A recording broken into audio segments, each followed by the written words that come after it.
दोस्तों, कभी कभी जिंदगी हमें ऐसे लम्हों से मिलवाती है जहां आंखें धोखा खा जाती हैं और इंसानियत हार जाती है। सुबह के 11 बज रहे थे। शहर का सबसे बड़ा और आलीशान बैंक, जहां अमीर लोग अपनी दौलत के गुमान में चलते हैं और कर्मचारी अपनी कुर्सियों के घमंड में बैठे होते हैं। ठीक उसी वक्त दरवाजे से एक बुजुर्ग व्यक्ति अंदर दाखिल होता है। उसके कपड़े पुराने थे, चप्पल घिसी हुई, हाथ में एक फटा हुआ लिफाफा।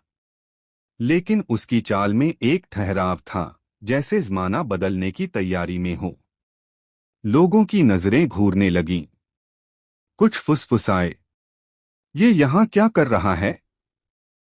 किसी ने हंसकर कहा, लगता है भीख मांगने आ गया है। दूसरे ने तंज कसते हुए कहा, अरे भाई, बाहर फुटपाथ है, बैंक नहीं। पर उस बुजुर्ग ने किसी की तरफ देखा तक नहीं। वो चुपचाप धीमे कदमों से कस्टमर सर्विस काउंटर की ओर बढ़े, जहां बैठी थी एक युवा कर्मचारी, नाम था सान्या। सान्या ने उनकी हालत देखकर बिना कुछ पूछे ही जवाब दे दिया, बाबा, आप शायद गलत जगह आ गए हैं। सरकारी बैंक सामने है, वहां जाइए। यहां तो सिर्फ प्रीमियम कस्टमर आते हैं। लेकिन बुजुर्ग मुस्कुराए और बड़ी विनम्रता से बोले, बेटी, बस एक बार देख तो लो, शायद मेरा अकाउंट यहीं हो। सानिया ने अनमने ढंग से कहा, ठीक है बाबा, पर अभी टाइम लगेगा, बहुत काम है। उसने उनका लिफाफा तो ले लिया, मगर उनके साथ इज्जत से पेश नहीं आई। आसपास के लोग फिर से हंसने लगे। देखो, आजकल के लोग भी बड़े बड़े बैंकों में मजाक बनाने आ जाते हैं। वो बुजुर्ग शांति से एक कोने में जाकर बैठ गए। उनका नाम था राघव शास्त्री। कभी नाम सुना नहीं होगा, क्योंकि उन्होंने कभी अपने नाम का ढोल नहीं पीटा। करीब आधा घंटा बीता होगा जब बैंक में एंट्री हुई आदित्य मल्होत्रा की। एक छोटा सा ट्रेनी जो अब भी इंसानियत को जीता था। उसने देखा कि सभी लोग किसी बुजुर्ग का मजाक बना रहे हैं। उसे ये सब अच्छा नहीं लगा। वो सीधा बुजुर्ग के पास गया और नम्रता से पूछा, बाबा, क्या मैं आपकी मदद कर सकता हूं? राघव शास्त्री ने सिर्फ मुस्कुराकर कहा, बेटा, मुझे मैनेजर से मिलना है, थोड़ा जरूरी काम है। आदित्य सीधा मैनेजर के केबिन में गया। अंदर बैठे थे अर्पित खन्ना, इस बैंक के मैनेजर, जिनकी जुबान में अहंकार और आंखों में घमंड था। आदित्य ने कहा, सर, एक बुजुर्ग आपसे मिलना चाहते हैं।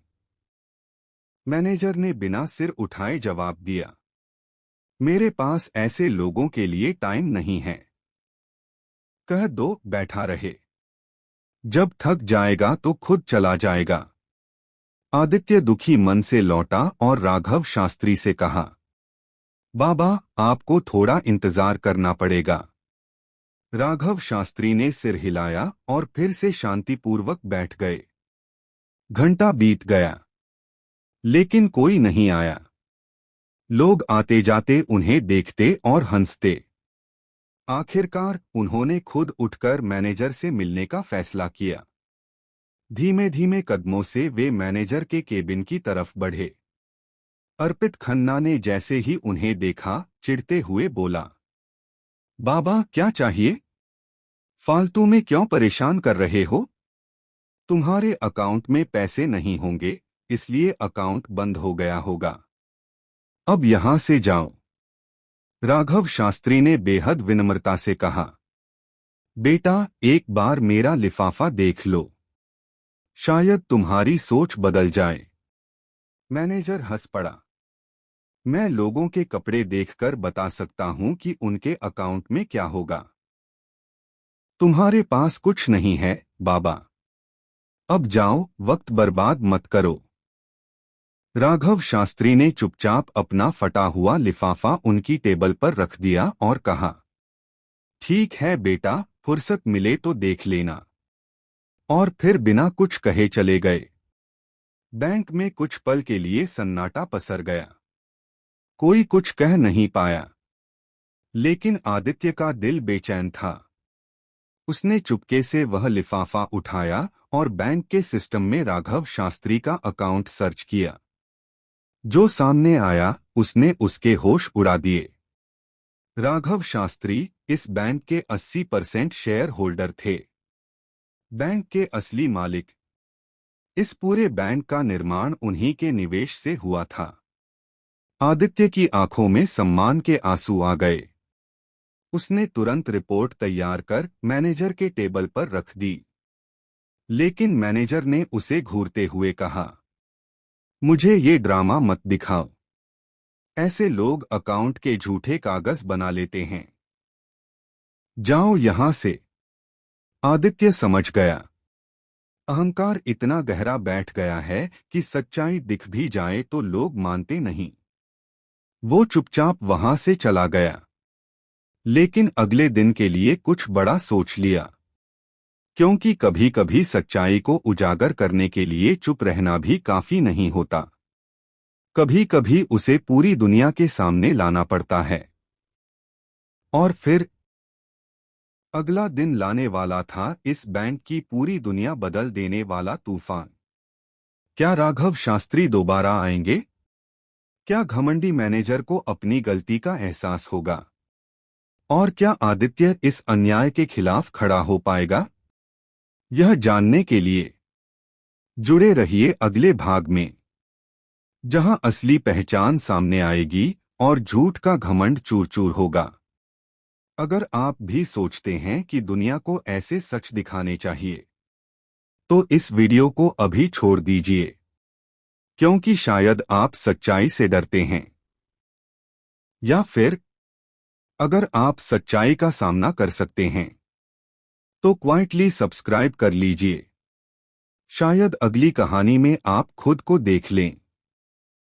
अगला दिन, वही बैंक, वही दरवाजे। लेकिन आज वहां की फिजा बदल चुकी थी। सुबह 10 बजे के करीब बैंक के गेट फिर से अपने आप खुले और अंदर दाखिल हुए वही बुजुर्ग राघव शास्त्री। लेकिन आज वो अकेले नहीं थे। आज उनके साथ था एक वकील, सूट बूट में तैयार, हाथ में फाइलें, और साथ में बैंक के बोर्ड ऑफ डायरेक्टर्स का स्पेशल ऑर्डर। जैसे ही उन्होंने बैंक के अंदर कदम रखा, हर कोई चौंक कर देखने लगा। कल तक जिसे लोग भीख मांगने वाला समझ रहे थे, आज वही आदमी सबसे सधे और शांत अंदाज में आगे बढ़ रहा था। सानिया, जो कल उन्हें झिड़क रही थी, आज खुद नजरें झुकाकर खड़ी हो गई। और अर्पित खन्ना, उसका चेहरा सफेद पड़ गया था।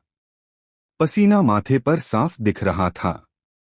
राघव शास्त्री सीधे बैंक के मैनेजर के केबिन की ओर बढ़े। अर्पित ने जल्दी से उठकर कहा, सर, मुझे माफ कर दीजिए, कल मैं आपको पहचान नहीं पाया। मैं राघव शास्त्री ने हल्की मुस्कान के साथ कहा, पहचानने के लिए नजरों का साफ होना जरूरी होता है, कपड़ों से नहीं। फिर उन्होंने अपना लिफाफा वकील को दिया। वकील ने फाइल खोलकर जोरदार आवाज में पढ़ा, रॉयल ट्रस्ट बैंक के 80% शेयर होल्डर और संस्थापक श्री राघव शास्त्री जी के निर्देशानुसार बैंक के मैनेजर अर्पित खन्ना को उनके अभद्र व्यवहार के कारण तत्काल प्रभाव से पद से हटाया जाता है। पूरा बैंक सन्नाटे में था। किसी को यकीन नहीं हो रहा था कि कल जिसे भिखारी समझा गया, आज वही इस बैंक का असली मालिक निकला। अर्पित के पैर कांपने लगे। वो गिड़गिड़ा कर बोला, सर, मेरी गलती हो गई, मुझसे गलती हो गई। एक मौका दे दीजिए। राघव शास्त्री ने गंभीर स्वर में कहा, माफी उन लोगों को दी जाती है जो दिल से अपनी गलती मानते हैं और खुद में बदलाव लाने के लिए तैयार होते हैं।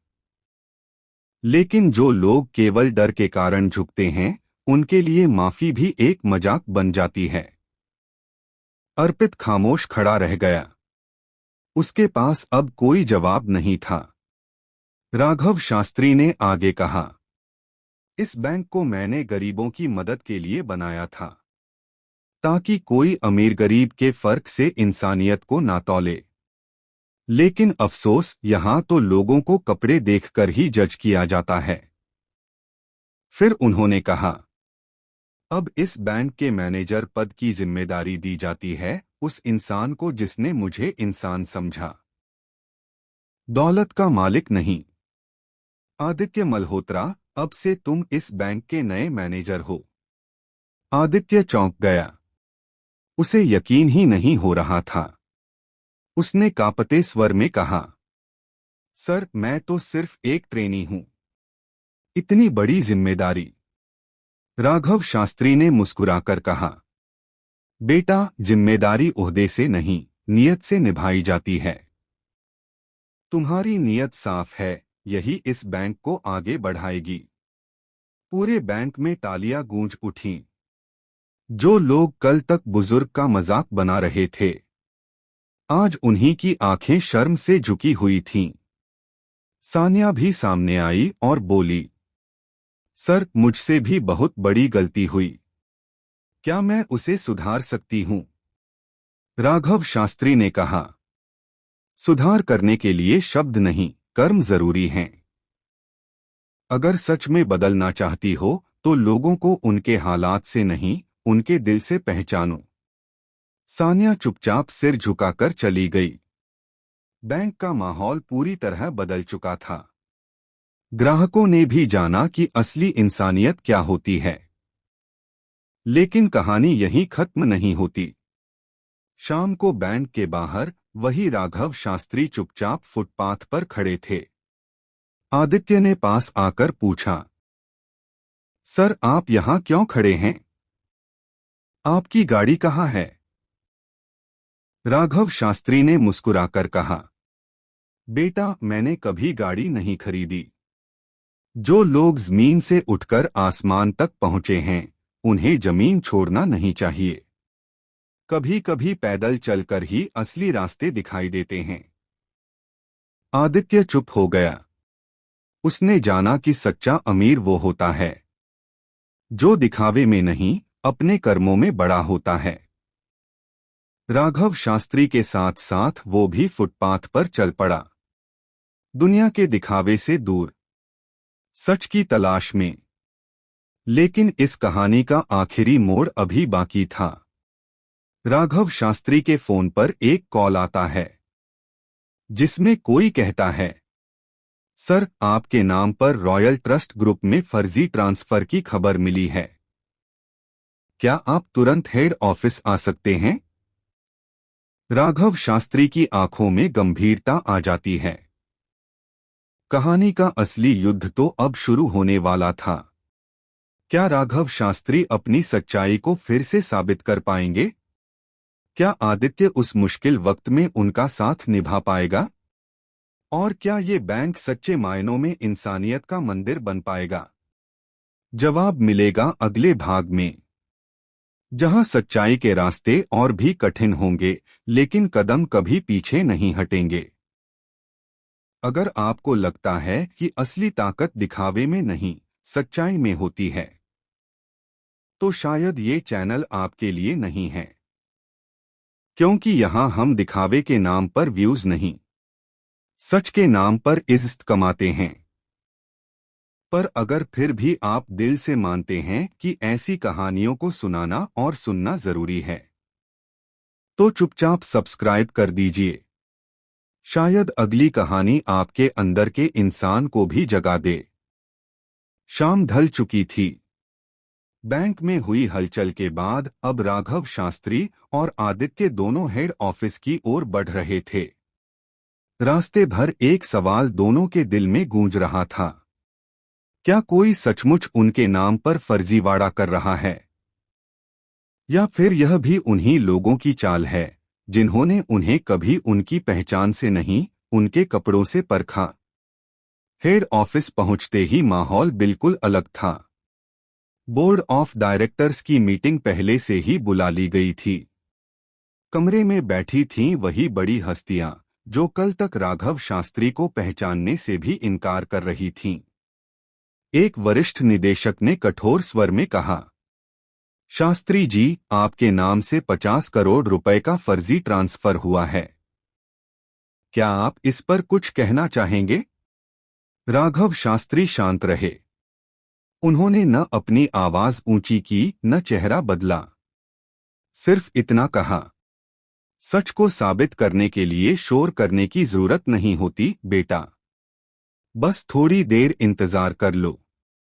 उन्होंने अपने साथ आए वकील से एक फाइल मंगवाई। वकील ने दस्तावेज सामने रख दिए, जिनमें साफ दिख रहा था कि फर्जी ट्रांसफर की कोशिश अर्पित खन्ना और कुछ अन्य अधिकारियों की मिलीभगत से की गई थी। कमरे में सन्नाटा छा गया। वो लोग जो कल तक राघव शास्त्री को मामूली आदमी समझ रहे थे, आज उनकी नजरों में गिर चुके थे। राघव शास्त्री ने गहरी सांस ली और बोले, मैंने इस बैंक को इसलिए नहीं बनाया था कि लोग अपनी पदवी का दुरुपयोग करें। यहाँ हर इंसान को उसकी सच्चाई के लिए जगह मिलनी चाहिए, उसके ओहदे के लिए नहीं। डायरेक्टर्स झुकी निगाहों से बोले, शास्त्री जी, हमसे बहुत बड़ी गलती हो गई। आप हमें माफ कर दीजिए। कृपया बैंक के चेयरमैन का पद फिर से संभाल लीजिए। राघव शास्त्री ने मुस्कुराकर कहा, मुझे कोई पद नहीं चाहिए। मेरी असली दौलत तो वो लोग हैं जो सच के साथ खड़े रहते हैं, जैसे आदित्य। उन्होंने कहा, बैंक का चेयरमैन अब आदित्य होगा। मैं तो बस एक आम ग्राहक की तरह बाहर से देखूंगा कि यहाँ क्या बदलाव हो रहे हैं। आदित्य यह सुनकर चौंक गया। उसने कांपते हुए कहा, सर, मैं तो बस एक जूनियर था। कैसे इतनी बड़ी जिम्मेदारी संभाल पाऊंगा? राघव शास्त्री ने कहा, बेटा, जब तुमने मुझे एक बुजुर्ग समझकर नहीं, एक इंसान समझकर मदद की थी, तभी तुम्हारी जिम्मेदारी शुरू हो गई थी। ओहदे के साथ जिम्मेदारी निभाना तो आसान है, बिना ओहदे के जिम्मेदारी उठाना असली हिम्मत है। पूरा बोर्ड आदित्य के लिए तालियां बजाने लगा। सालों बाद इस बैंक में पहली बार कोई पद इंसानियत की वजह से दिया गया था, हैसियत की वजह से नहीं। अर्पित खन्ना और बाकी दोषियों को तत्काल प्रभाव से बर्खास्त कर दिया गया और एक नई शुरुआत हुई, रॉयल ट्रस्ट बैंक की। लेकिन कहानी यहीं खत्म नहीं हुई। राघव शास्त्री चुपचाप बैंक से बाहर निकले और उसी फुटपाथ पर जाकर बैठ गए जहां कल लोग उन्हें देखकर हंस रहे थे। आदित्य उनके पास गया और पूछा, सर, अब जब आपके पास सब कुछ है तो यहां क्यों बैठे हैं? राघव शास्त्री ने मुस्कुराकर कहा, क्योंकि मैंने दौलत कमाई है आदित्य, घमंड नहीं। और जो लोग जमीन छोड़ देते हैं वो कभी आसमान छू नहीं पाते। आदित्य चुप हो गया। उसने आज सिर्फ बैंकिंग नहीं सीखी थी, उसने जिंदगी को समझना शुरू किया था। कुछ देर बाद एक गरीब बच्चा उनके पास आया और बोला, बाबा, मेरे पास बैंक में अकाउंट खोलने के पैसे नहीं हैं। क्या मैं कभी अमीर बन पाऊंगा? राघव शास्त्री ने उसकी आंखों में देखते हुए कहा, अमीर बनने के लिए बैंक अकाउंट की जरूरत नहीं, साफ दिल की जरूरत होती है। तू अगर सच्चा रहेगा तो तुझसे बड़ा अमीर कोई नहीं होगा। वो बच्चा मुस्कुराकर चला गया। राघव शास्त्री ने ऊपर आसमान की ओर देखा और धीमे से कहा, शायद अब मेरा काम पूरा हो गया है। आदित्य ने मुस्कुराते हुए पूछा, क्या अब आप बैंक नहीं आएंगे? राघव शास्त्री ने कहा, अब मैं नहीं, मेरी सोच आएगी। अब तुम्हारे फैसले इस बैंक को चलाएंगे, मेरी मौजूदगी नहीं। धीरे धीरे वो बुजुर्ग गली में कहीं उछल हो गए, लेकिन उनकी कहानी आज भी उस बैंक की दीवारों में गूंजती है। कभी कोई गरीब आता है तो वहां बैठे लोग उसे कपड़ों से नहीं, उसकी नीयत से परखते हैं।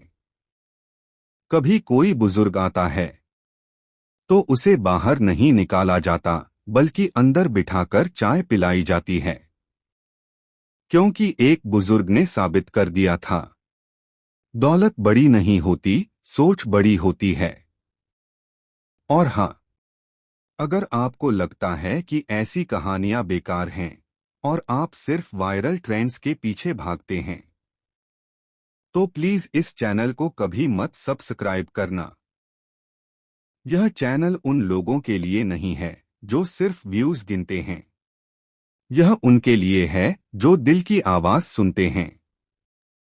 लेकिन अगर आप उन चुपचाप सोचने वालों में से हो जो किसी को जज करने से पहले खुद को देखते हैं, तो बिना कुछ बोले बस एक सब्सक्राइब कर देना। शायद अगली कहानी तुम्हारे ही बारे में हो।